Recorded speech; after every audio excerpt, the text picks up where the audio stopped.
हाय good morning dear student. बेटा आज के इस लेक्चर में हम लोग बात कर रहे हैं class 12th class 11th English medium biology. आप लोगों के चैप्टर नंबर 17 के ऑलमोस्ट हम लोग लास्ट में पहुंच चुके हैं, ठीक है ना। लास्ट टॉपिक है ऑलमोस्ट, ठीक है ना। इसके बाद डिजीज आती है, ओके।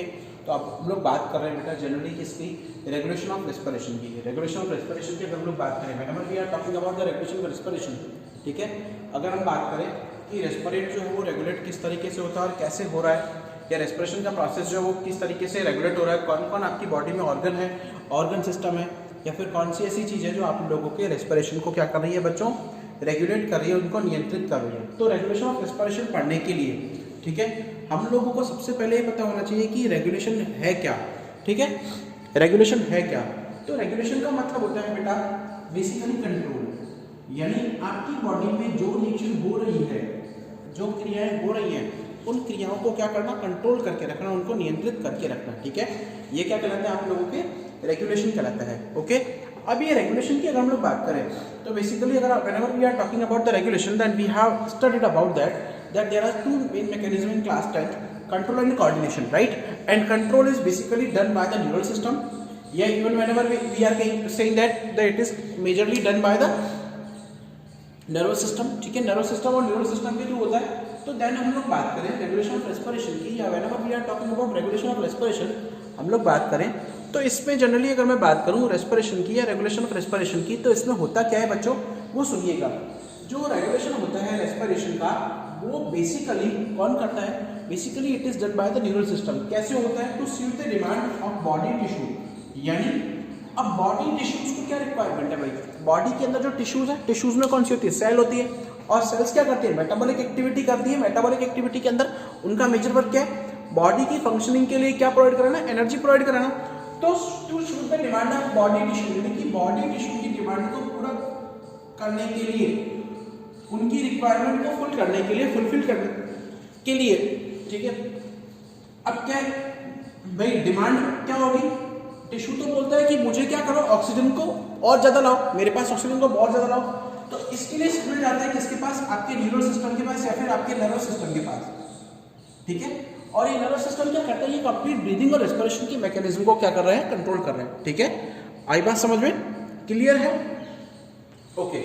अब इस रेस्पिरेशन को कंट्रोल करने के लिए आपकी बॉडी में कौन कौन से सेंटर्स हैं, कौन कौन सी जगह हैं जो आपके रेस्पिरेटरी जो सिस्टम है, रेस्पिरेशन है, उसको कंट्रोल करता है। Then there are three major systems. The first one is that rhythmic centre and medulla, पहला सेंटर है ये, ठीक है, रिदमिक सेंटर एंड मेडुला। आप लोगों को केवल इनके नाम याद जरूर करने हैं क्योंकि नीट और एम्स के अंदर काफी बार आता है क्वेश्चन, ठीक है।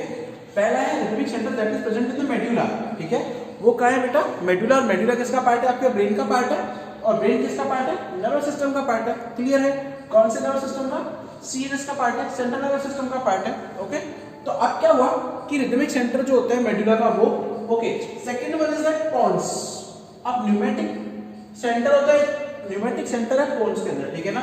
न्यूमेटिक पी, देखो ये याद करने के लिए बहुत सिंपल ट्रिक है, देयर आर टू पी, दो पीज है, ठीक है। यहाँ पर दो पी है, okay, P for pneumatic and P for pons, ठीक है।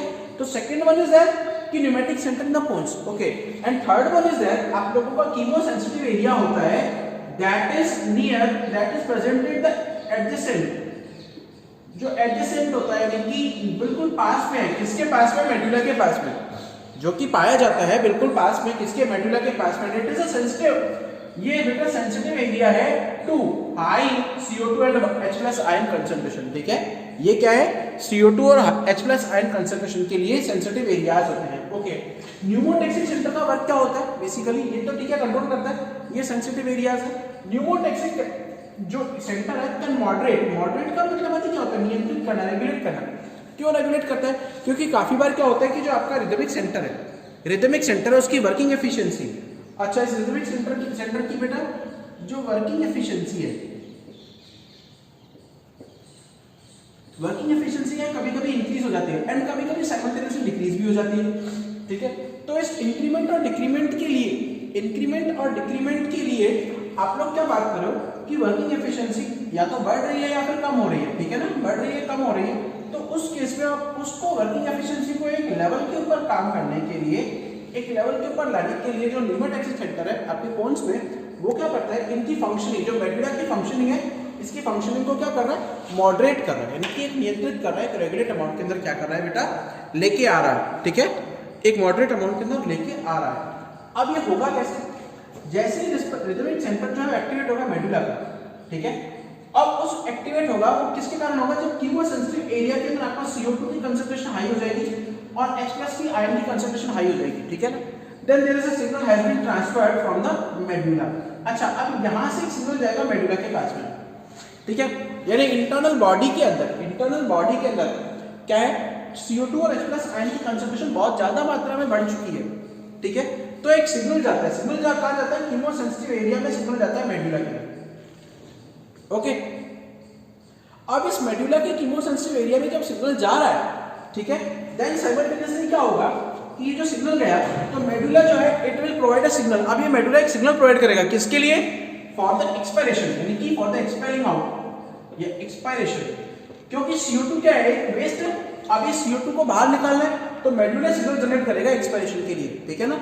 इस तरीके से आपका ये ब्रीदिंग का मैकेनिज्म जो है, CO2 का रोल है वो क्या होता है, आप लोगों का कंट्रोल होता है। सेकंड, इसके अलावा बिसाइड दीस थ्री थिंग्स, अब इन तीन चीजों के अलावा एक और चीज होती है जो भी आप लोगों के CO2 के हाई कंसंट्रेशन के लिए रिस्पॉन्सिबल होती है, दैट इज एरोटिक आर्क या कोरोडाइट्री, ठीक है ना, कैन आल्सो रिकॉग्नाइज, ये भी बेटा रिकॉग्नाइज करते हैं as a signal of high concentration of CO2 and H+ ion, ठीक है, आई पास ऑन इट। अब ये भी क्या करेंगे, यहां पर जैसे सिग्नल इन्होंने रिकॉग्नाइज किया, then the signal will be transferred to the rhythmic centre, कहां पर होता है, मेडुला में, कहां पर होता है बेटा, मेडुला में।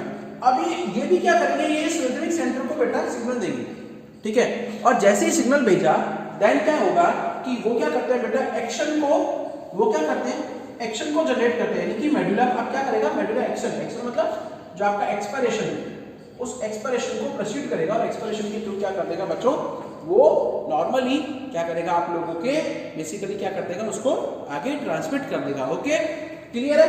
देन क्या होगा, रोल ऑफ O2, अच्छा यहां पर ऑक्सीजन का कोई रोल नहीं है, क्यों, क्योंकि इंटरनल जैसे ही CO2 का कंसंट्रेशन हाई होगा, CO2 एक्सपेल आउट होगी, साइमल्टेनियसली जब ब्लैंक स्पेस होता है, कंसंट्रेशन लो होती है, ठीक है ना, then in that case oxygen will be entered, oxygen जो है वो अंदर एंट्री हो जाती है, ठीक है ना। तो ये है आप लोगों को रेगुलेशन ऑफ रेस्पिरेशन, ठीक है बेटा। हाय, गुड मॉर्निंग डियर स्टूडेंट। बेटा आज के इस लेक्चर में हम लोग अब बात कर रहे हैं, आप लोगों के लेक्चर को कंटिन्यू करते हुए नॉर्मली अगर हम लोग बात करें तो आज हम इस क्लास टॉपिक को अब दोबारा पढ़ेंगे। इसमें क्या है आप लोगों का रेस्पिरेटरी डिसऑर्डर, ठीक है ना, यानी कि आप लोगों के रेस्पिरेटरी सिस्टम के अंदर फेलियर के कारण, यानी कि उसके फेलियर के कारण अगर कोई भी बीमारी होती है तो उसे आप लोग क्या बोलते हैं, रेस्पिरेटरी डिसऑर्डर बोलते हो। बेसिकली इसमें आप लोगों को तीन पढ़ना है, अस्थमा, एम्फीसीमा और ORD, ठीक है, occupational respiratory disease, okay. Asthma के लिए बेटा एक शॉर्ट ट्रिक है AB, यानी जो अस्थमा कंडीशन है it is a common disease, बहुत कॉमन बीमारी है, ठीक है।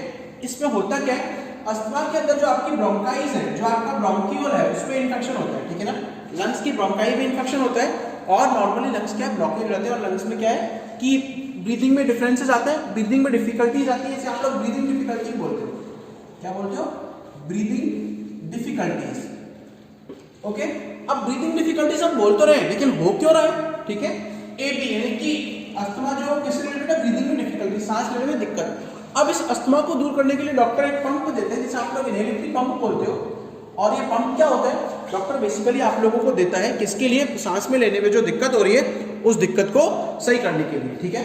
किसके कारण होता है बेटा, it is usually occur due to inflammation of bronchi, ठीक है ना, ब्रोंकाई और ब्रोंक्यूल्स जो है उनके अंदर क्या होता है, सूजन आ जाता है, ठीक है, उनके अंदर क्या है, सूजन आ जाता है, और सूजन होने के कारण आप लोगों को क्या होगा, सांस लेने में दिक्कत होती है, ठीक है, क्लियर है। हालांकि कॉमन डिजीज है, इतनी बार एग्जाम में नहीं पूछी जाती, ठीक है। अगला है अल्ट्रा इंपॉर्टेंट डिजीज है आपका एम्फीसीमा, बेसिकली आप लोगों को 12th क्लास में आएगा दोबारा। जनरली क्या होते हैं, चेन स्मोकर्स होते हैं जो सिगरेट वगैरह स्मोक करते हैं उनके अंदर होता है, ठीक है। इसमें क्या होता है, जो एल्वियोलाई की वॉल है वो डैमेज हो जाती है और that result in surface area decrease and gas exchange decrease. अब देखो ये है कोई एल्वियोलाई की वॉल, ठीक है, मैंने बोला था कि ये स्मूथ है, ठीक है, इनका सरफेस स्मूथ होता है और फ्लेक्सिबिलिटी होती है, ठीक है, थिन है। अब इसमें होगा क्या, जनरली अगर हम लोग बात करें तो इसमें वॉल ऑफ एल्वियोलाई जो है वो क्या होगा, इंटरनली डैमेज हो जाएगी, जिससे कि आपका जो गैस इसका सरफेस एरिया है वो कम हो जाएगा और सरफेस एरिया कम होने के कारण जो गैसेस एक्सचेंज की रेट है that is always simultaneously decreasing, ठीक है ना, वो भी क्या है साइमल्टेनियसली कम हो जाती है, ठीक है। ये क्या है आप लोगों का एम्फीसीमा में सिगरेट स्मोकर्स के अंदर होता है, इसमें एल्वेओलाई की वॉल डैमेज होती है और सरफेस एरिया और गैस एक्सचेंज जो है उसका रेट क्या हो जाता है बेटा, डाउन हो जाता है। Okay, third one is that ORD या फिर आप ओएलडी बोलते हो, ऑक्यूपेटरी लंग्स डिजीज, ठीक है। इसके कॉमन एग्जांपल है सिलिकोसिस या एस्बेस्टोसिस। जो भी लोग या जो भी पर्सन किसी ग्राइंडिंग एरियाज में, किसी माइंस में काम कर रहे हैं, ऐसी माइंस में लोग काम करते हैं जहां पर क्या होता है ग्राइंडिंग होती है, किसी को भी पीसा जाता है, ठीक है।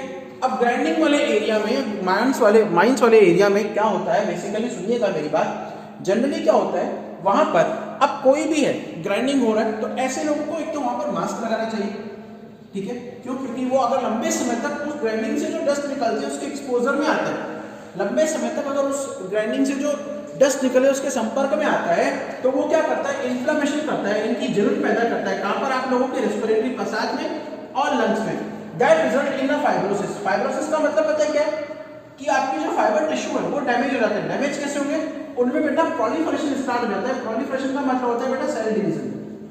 प्रोलिफरेशन का मतलब क्या होता है, सेल डिवीजन स्टार्ट हो जाता है। इनकी जो फाइबर टिश्यूज की सेल है वो इस तरीके से डैमेज हो जाती है और उनके अंदर डिवीजन स्टार्ट हो जाते हैं, ठीक है, सेल डिवीजन स्टार्ट हो जाते हैं। ओके, और सेल डिवीजन स्टार्ट होने दैट साइमल्टेनियसली लंग्स जो है आर डैमेज, लंग्स क्या हो जाएंगे, वो भी डैमेज हो जाएंगे, ठीक है। अब लंग्स डैमेज होंगे, क्या होगा, लंग्स डैमेज होने के साथ साथ आप लोगों को ये बीमारी हो जाती है। इसके पेटेंट एग्जांपल सिलिकोसिस और एस्बेस्टोसिस, यानी वो लोग जो सिलिका और एस्बेस्टोस की खानों में काम करते हैं उनमें क्या होता है, बेसिकली उनमें क्या होता है बेटा, लंबे समय तक अगर वो मास्क नहीं पहनते तो वो सिलिका क्या है इनके नेजल कैविटी में और इनके लंग्स में जाकर जमा हो जाता है, जिससे क्या होता है नॉर्मली आप लोगों का जो एल्वेओलाई की वॉल है वो डैमेज हो जाती है और लंग्स जो है वो डैमेज हो जाएगा, ठीक है। अच्छा, इस सिलिकोसिस और एस्बेस्टोसिस बेटा पीआईएमएस और एआईसीएमपी के एग्जाम के अंदर पूछा गया क्वेश्चन है, ठीक है। So it is completed with your chapter, ठीक है बेटा।